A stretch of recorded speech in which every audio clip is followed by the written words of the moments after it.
আসসালামু আলাইকুম। কোচিং খুললাম, কোচিং খুলে ফেললাম। ঈদের বন্ধ শেষ, ঈদের বন্ধের পর আজকে কোচিং খুললাম। কোচিং একটু তাড়াতাড়ি খুলে ফেললাম, কারণটা হচ্ছে আমার একজন এসএসসি শিক্ষার্থী আছে। তার 10 এপ্রিল থেকে এসএসসি পরীক্ষা।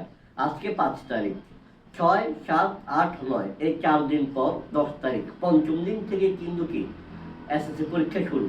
মাঝখানে সময় আছে আর মাত্র 4 দিন, আজকে দিনও চলে যাচ্ছে। তাহলে 6, 7, 8, 9 আর 4 দিন সময় আছে, এরপর তো পরীক্ষায় 10 তারিখ। তাই কোচিং খুলে ফেললাম।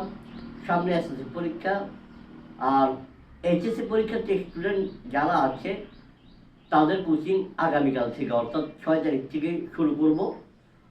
তো আজকে ঈদের বন্ধ শেষ, ঈদের বন্ধের পর বন্ধ মূলত গতকালকেই শেষ, আজকে থেকে কোচিং খোলা।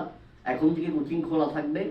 তো যারা কোচিংয়ে আসবেন তারা যোগাযোগ, এখন থেকে কোচিংয়ে আমাকে পাবেন ইনশাআল্লাহ। এখন থেকে আমাকে কোচিংয়ে পাওয়া যাবে। কোচিং খুললাম, সবাই দোয়া করবেন।